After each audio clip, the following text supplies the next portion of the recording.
أنزلنا هذا القرآن على جبل لرأيته خاشعا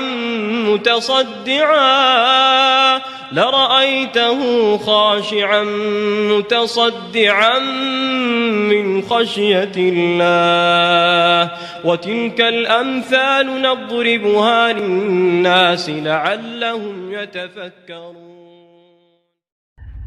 Bismillahirrahmanirrahim. Assalamualaikum warahmatullahi ta'ala wabarakatuh. Selamat datang ke channel saya, Gelora Mistik. Okey, jadi sebelum saya meneruskan cerita-cerita seram yang saya bakal ceritakan, apa khabar korang semua? Sihat? Saya doakan semoga segala urusan tuan-tuan, puan-puan yang melihat video saya ni dipermudahkan, ya, insya-Allah. Okey, jadi sebelum kita mulakan, jadi kita pun tahu sekarang ni baru je, alhamdulillah lah, syukur kepada orang kata mangsa-mangsa banjir semua kan. Kita doakanlah semoga diorang semua diberikan kekuatan, diberikan ketenangan fikiran kan, dilimpahkan lagi dengan rezeki yang terbentang luas, insya-Allah. Kita doakan sama-sama. Okey, jadi seperti biasa, Gelora Mistik akan membawakan kepada anda cerita-cerita misteri, cerita-cerita seram ataupun cerita-cerita mistik. Jadi pada kali ni, pada minggu ni, untuk pengetahuan korang, ya, untuk pengetahuan kawan-kawan, untuk pengetahuan you all semua yang buat masa ni lah kan, buat masa ni Gelora Mistik ni akan orang kata menyampaikan cerita-cerita seram daripada orang lain dan bukan daripada diri saya. Jadi pada minggu ni saya ada satu kisah lah. Untuk minggu ni ada satu kisah sahaja, sebab saya rasa ceritanya agak panjang lah. Kalau pendek minta maaf lah kan. Tapi ini cerita yang disampaikan oleh seseorang tu, diamanahkan kepada saya untuk saya sampaikan kepada awak semua. Ingat, saya ingatkan dalam setiap video saya, apa sahaja yang bakal saya kongsikan, apa saja cerita yang bakal saya kongsikan, ingat, ia hanya sekadar perkongsian, tidak ada kena-mengena dengan yang hidup ataupun yang mati. Dan anggap je lah cerita yang bakal saya ceritakan ini hanya untuk hiburan misteri anda. Okey. Minta maaf lah banyak pula berceloteh. Okey. Jadi cerita ni disampaikan oleh seorang lelaki, ya, seorang lelaki yang berumur dalam 30 lebih lah, 30 lebih. Dalam 30-an gitu umur dia. Dan cerita ni diceritakan pada saya, maknanya bukan melalui email ataupun telefon. Ini memang cerita face to face. Okey.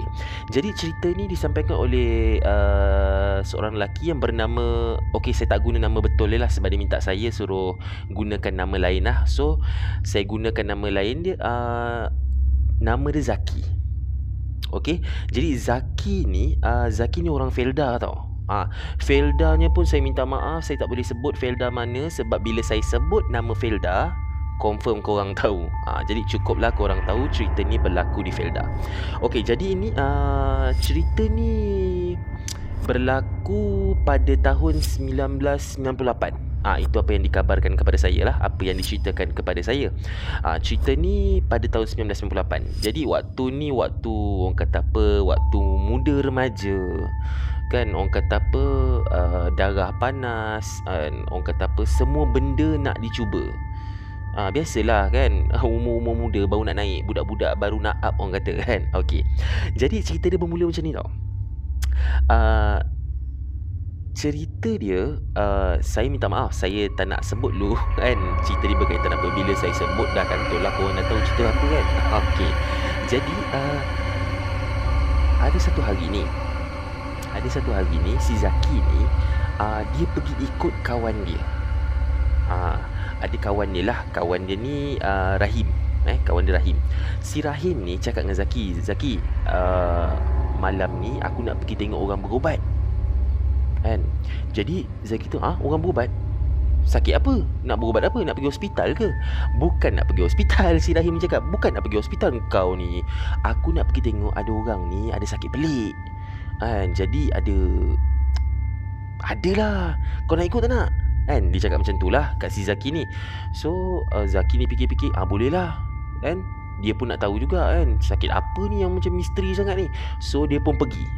Jadi malam tu dia ikut si Rahim ni. Si Zaki ni ikut si Rahim pergi ke tempat orang, tempat rawatan tu lah. Jadi dia pergi. Bila dia pergi, rupanya baru dia tahu, rupanya sakit yang dimaksudkan oleh kawan dia si Rahim ni ialah sakit misteri ataupun sakit disebabkan benda-benda halus. Tak perlulah saya nak sebut benda apa kan. Harap korang pun boleh faham kan. Dan nama channel ni pun Gelora Mistik kan. Okey. Jadi saya teruskan lagi. Selepas bila dia dah masuk, dia duduk. Jadi situasi dia nak saya gambarkan pada awak semua, kepada kalian semua, kepada korang semua, bila dia masuk je rumah tu, dia nampak adalah seorang pakcik lah. Pakcik tengah merawat seorang perempuan. Seorang perempuan. Jadi dia ni tengok ni apa hal ni? Jadi dia buat andaian lah, mungkin perempuan ni kena rasuk ataupun mungkin ada benda di dalam badan perempuan ni. Jadi memang betul lah apa tekaan tu. Tekaan si Zaki ni betul. Rupanya memang sekarang ni rawatan ialah untuk keluarkan something, keluarkan sesuatu dalam badan perempuan ni. Korang nak tahu dalam badan perempuan ni ada apa? Dipendekkan cerita, sebab kalau saya cerita dia panjang. Okey. Dalam badan perempuan tu difahamkan, pakcik tu bagi tahulah, sebenarnya dalam badan perempuan ni ada satu makhluk ni. Ada satu makhluk yang kalau kita panggil, saya nak sebut nama betul macam tak kena gaya lah. Jadi kita sebut nama samaran lah. Rasa korang faham kot. Kakak cantik. Kakak cantik. Tak boleh sebut kuat-kuat. Jadi korang faham lah. Okey, jadi dikatakan kakak cantik ni ada dalam badan ni. Ada dalam badan perempuan ni. Okey. Lupa saya nak bagi tahu korang, lupa saya nak bagi tahu kepada korang semua yang cerita ni dia memang seorang dia cerita. Satu cerita lah kan, tapi dia terbahagi, orang kata apa ni? Dia terbagi kepada tiga bahagian. Tiga bahagian. Okey, jadi ni saya kira ni saya ceritakan ni bahagian yang pertama tau. Okey. Jadi disebabkan cerita ni, okey, kata apa? Si Zaki ni ialah umur tengah muda kan. Jadi dia ni pada waktu tu berlakunya satu sesi di mana si perawat pakcik ni dia buat satu sesi berkomunikasi dengan benda yang berada dalam badan perempuan tu. Okey.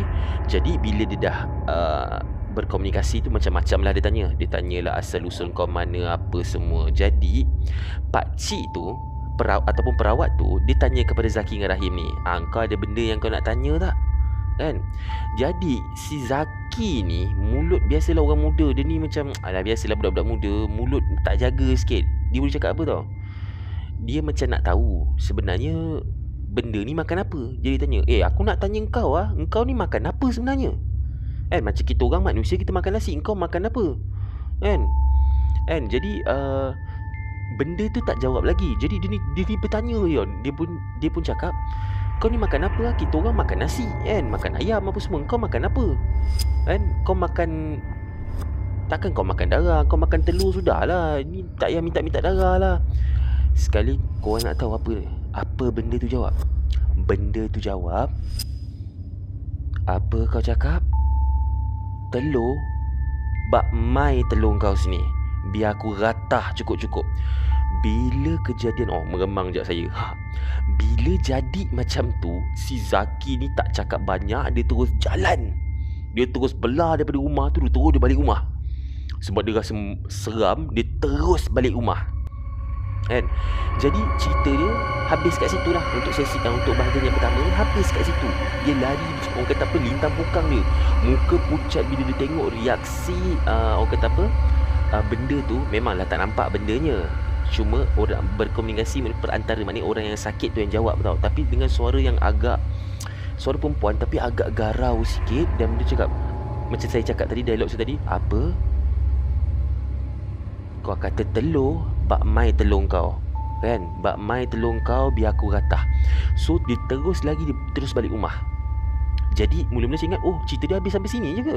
Rupanya cerita dia belum habis kat situ. Bila dia balik rumah, dia terfikir tau.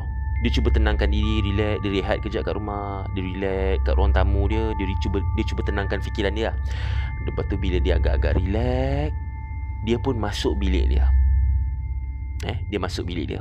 Okey, ini yang part seram dia lah. Bila dia masuk bilik dia, okey, macam biasalah dia baring, dia tengok-tengok handphone. Dia tengok handphone dia tengok handphone. Tapi time tu handphone bukan handphone macam sekarang ni. Handphone sekarang ni semua smartphone, boleh tengok YouTube, boleh boleh tengok Facebook, Instagram semua. Zaman tu handphone cerita-cerita kan. Handphone tu apa yang dia faham, apa yang diceritakan pada saya lah. So si Zaki ni, dia tengok handphone dia. Dia tengok handphone dia, dia tengok message lah. Biasa time tu message, mana ada WhatsApp kan. Jadi dia tengok message dia, dia cuba tengok message dia apa semua. Tengah dia layan-layan message tu, mata pun mula mengantuk. Bila dah mengantuk, biasalah, rasanya korang semua pernah dengar. Rasanya korang semua mungkin yang tak tahu ni, saya bagi tahulah kan. Mungkin betul ataupun mungkin tak. Tapi biasanya apa yang saya dengar, di waktu antara kita sedar dan nak terlelap tu, di waktu tu, kalau ada benda melintas, kita boleh nampak. Maknanya kalau ada benda-benda halus ni lalu ke apa, kita akan terperasan.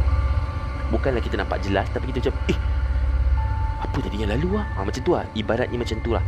Jadi dia ni tengah nak terlelap. Bila dia nak terlelap, sekali dia nampak langsir rumah dia. Ni langsir rumah pula, langsir bilik dia. Tiba-tiba langsir tu macam kena tiup angin tau. Macam kena tiup angin. Tapi angin tu lembut je. Tapi apa yang dia pelik, langsir dia terbang agak tinggi. Macam mana saya nak gambarkan Contohlah langsir kat bawah, kalau kena angin tiup, kena tiup angin macam contoh angin kipas ke apa, mesti macam just kata melambai perlahan je kan, melambai perlahan je. Tapi yang ni melambai tinggi tapi perlahan. Macam ibaratnya macam kita buat recording langsir kena tiup angin, tapi kita buat slow motion. Macam tu lah nak digambarkan. Jadi dia macam dia terbangun, dia kata apa hal pula ni? Okey, dia tengok macam tu Jackie. Tiba-tiba dia tengok dia tengok macam bilik dia. Dia tengok sekeliling lah, langsir, seolah-olah ada angin di dalam bilik dia tau. Jadi dia macam pelik. Dia kata apa hal ni? Dia tak nak fikir apa-apa, dia tak fikir apa-apa lagi time tu. Dia tengok kiri kanan, dia tengok kiri, dia tengok kanan. Apa hal ni? Dia pun tak apalah, mungkin tak ada apa-apa. Dia baring lagi sekali. Bila dia baring lagi sekali, tingkap rumah dia tiba-tiba terbuka. Korang faham Cuba korang berada pada situasi si Zaki ni.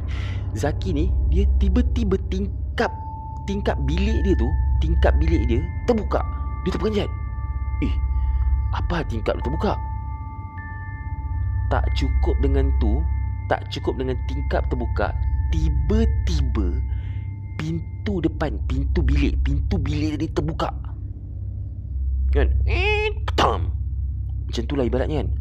Minta maaf lah, ada sound effect sikit Okey. Bila pintu dia terbuka, dia cuba tengok tau. Jagi dia nampak.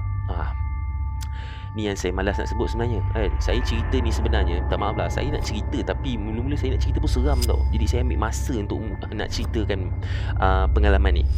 Okey, jadi saya sambung Bila pintu tu terbuka, dia nampak ada satu lembaga putih. Ada satu lembaga putih, tapi dia tak nampak belah hadapan. Dia nampak benda tu daripada belakang. Tapi yang menyeramkan, benda tu dia nampak perempuan. Dia nampak perempuan, dan perempuan tu bergerak ke belakang. Maknanya dia nampak dia nampak ni, macam ni, bila contoh dia saya nak gambarkan, dia nampak perempuan tu berdiri, perempuan tu berdiri, terapung, berdiri, tapi bukan menghadap ke arah dia, tapi membelakangkan dia. Jadi benda tu bergerak ke arah dia, tapi dengan cara membelakangkan dia. Dia macam reverse gitu. Yang menakutkan dia, yang membuatkan bila dia ni ternampak, dia terus tergamam. Dia tergamam. Dia tak tahu nak cakap apa. Dia nak bergerak tak boleh. Kaki dia terasa berat, lidah dia terasa kelu. Apa pun dia tak tahu tau. Time tu dia tak tahu. Maknanya dia kepelik. Senang kata nak gambarkan orang kata apa, blank. Nak baca apa pun dah tak ingat. Dia macam terperanjat lah. Benda tu undur slow. Dan yang menakutkan dia, bila dia nampak belakang badan entiti tu ataupun makhluk yang dia nampak tu, belakang dia nampak berlubang dan berulat-ulat. Kan? Rasanya kalau korang pernah tengok cerita-cerita seram Indonesia, cerita-cerita horror ataupun cerita-cerita hantu Indonesia, korang siapa yang pernah tahu cerita yang pelakon dia Suzana mesti tahu cerita ni. Saya tak nak sebut nama benda Allah ni. Nanti saya akan tulis lah kat thumbnail saya, so korang boleh faham lah. Benda ni saya tak nak sebut lah. Sebab kalau kita panggil kakak cantik, kan ada orang panggil macam-macam nama lah, Fatimah Rockers lah, apalah kan. Tapi yang ni panggilan Indonesia yang benda ni kita panggil, dia punya huruf depan ni saya bagi clue. Huruf depan dia S. S-U-N. Ujung tu pandai-pandai lah korang sambung sendiri. Saya tak nak sebut dah. Dah lah. Saya buat ni pun malam. Nak cerita, nak sebut nama penuh, minta maaf lah. Okay.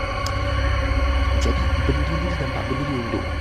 Bila dah betul-betul sampai depan pintu, yang menakutkannya bila benda tu pusing. Dah lah sampai dah satu hal. Kalau saya jadi dia, saya tak tahu nak macam mana kita nak lari, nak keluar tingkap kan jatuh masalah pula. Lepas tu dengan pintu, memang pintu bilik, mana ada orang pintu bilik. Contoh belah depan ada pintu bilik keluar, pintu keluar belah belakang. Kan?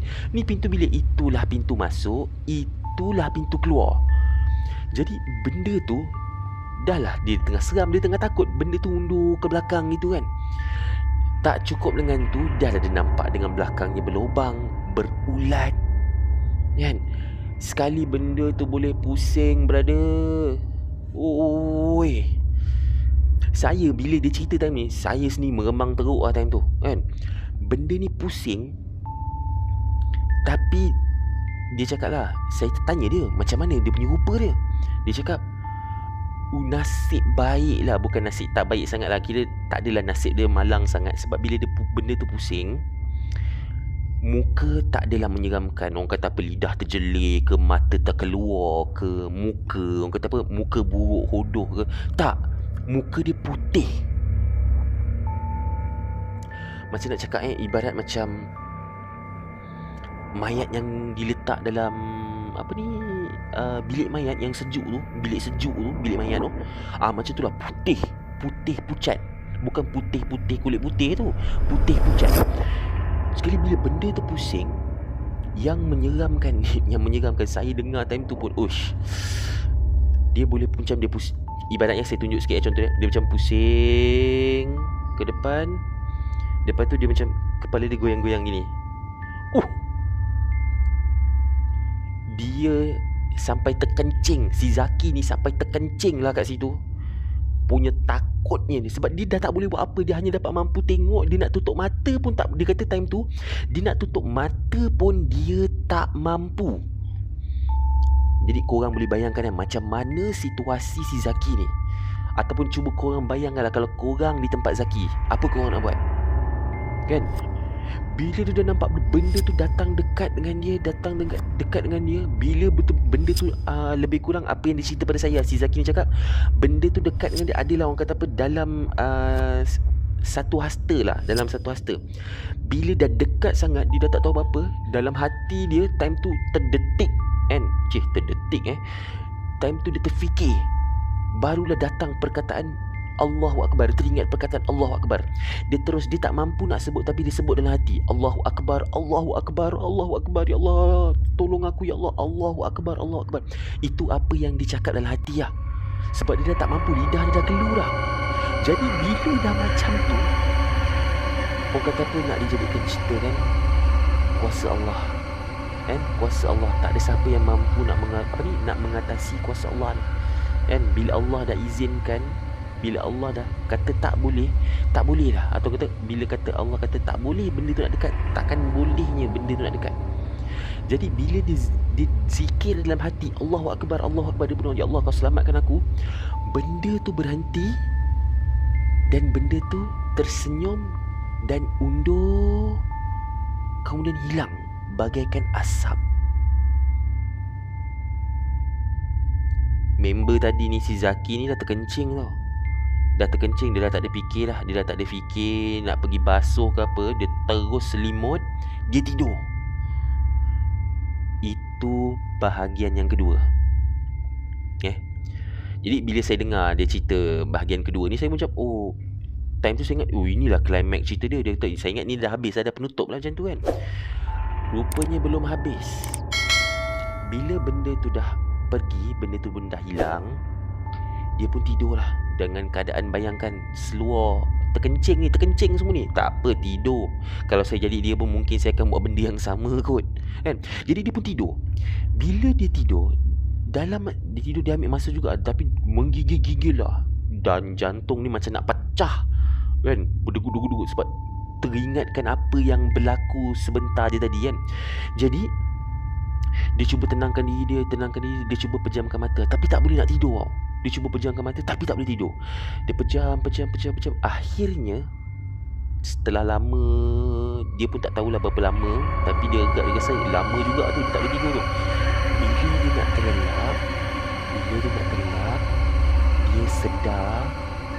Bukan sedar, macam mana cakap kan, dia perasan tiba-tiba dia rasa tangan dia,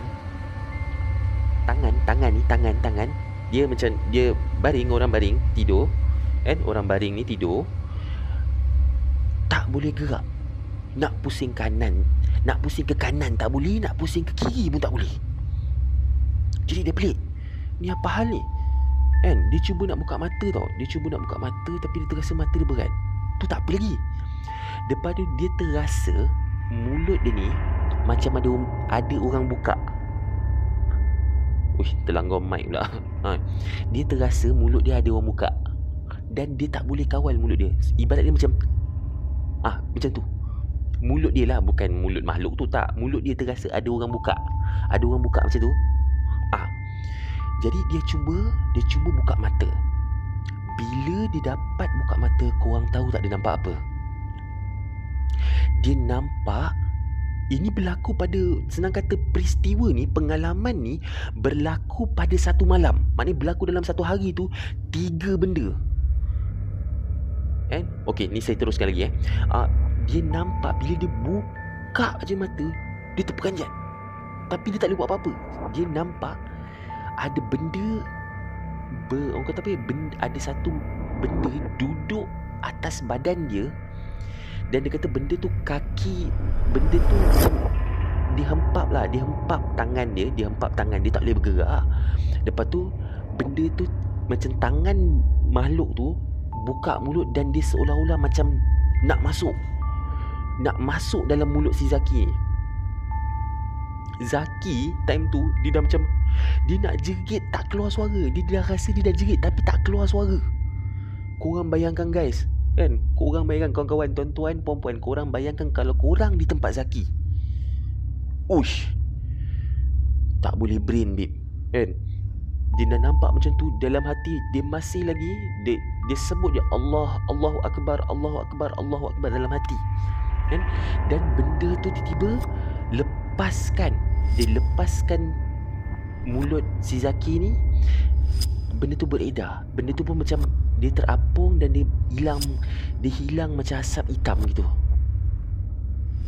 Sekali lagi si Zaki ni terkencing. Dan bila saya dengar cerita ni, saya kesian tau sebenarnya. dalam seram tu seram lah, tapi saya lebih kesian pasal si Zaki ni. Tadilah brother ni terkencing lagi sekali babe bila kena benda macam tu. Dan orang kata apa, bila dah macam tu dia terus tak tahu nak apa. Dia terus bila dah macam tu, bila benda tu dah beredar, dia macam orang kata apa, tarik nafas lega, terus tertidur. Itu cerita dia macam orang kata apa, penat, tapi bukan penat apa, orang kata apa, penat sebab terlampau takut kan. Dan dipendekkan cerita, lepas tu dia demam seminggu kan. Jadi kan bila saya dengar kisah ni, benda ni semua berlaku dalam satu hari tau. Start dia pergi rumah orang yang buat rawatan mistik tu. Dia masuk je rumah, jumpa pula kakak tu. Lepas dah jumpa kakak tu, tiba-tiba ada benda pula empap dia. 3 peristiwa dalam satu hari. Korang bayangkan. Jadi cerita dia tu sampai situ je. Jadi kan macam ni kan, bila saya dengar cerita dia ni, saya time tu cerita, bila dia dengar cerita tu saya memang meremang babe. Sebab cerita face to face, cerita sambil orang kata apa tengah makan, sambil mengeteh kan. Bila dia cerita ni memang dia yang tuan punya badan si Zaki ni cerita pada saya. Dia cerita tapi berpeluh-peluh. Ibarat ni macam dia kata dia tak boleh lupakan pengalaman tu sampai sekarang. Kan? Jadi kan macam ni pengajaran dia lah guys. Pertama mulut kita ni kena jaga. Jangan cakap kita ni sebenarnya apa-apa saja yang sebelum kita nak cakap apa-apa, jangan cakap pada orang yang kita tak kenal lah. Pada kawan kita pun, kita fikir dulu sebelum cakap. Sebab kita tak tahu apa yang kita cakap ni nanti mungkin orang kata apa, mengguris hati orang, mengguris perasaan orang, melukakan hati orang. Jadi sebelum kita nak cakap apa-apa, kita fikirkan dulu apa kesan dia kepada kita nanti. Kan? Itu pengajaran dia lah yang pertama. Pengajaran yang kedua, bila masuk rumah, lagi-lagi lah macam contoh kita balik malam kan. Kadang-kadang bukan nak cakap korang, saya waktu saya umur remaja-remaja dulu pun kadang-kadang balik lewat kan. Kadang-kadang biasalah, kadang-kadang sekarang ni pun sama, kadang-kadang ada futsal ke malam ke kan, balik lewat. Ingat bila masuk rumah tu bagi salam. Dan lebih elok sebelum masuk rumah tu, sebelum orang kata apa, on the way dalam perjalanan kita nak balik rumah tu, bacalah ayat-ayat suci Al-Quran, bacalah Al-Fatihah kan, bacalah Al-Fatihah, baca ayat kursi, bagi salam, masuk. Jangan terus masuk bilik, pergi cuci kaki.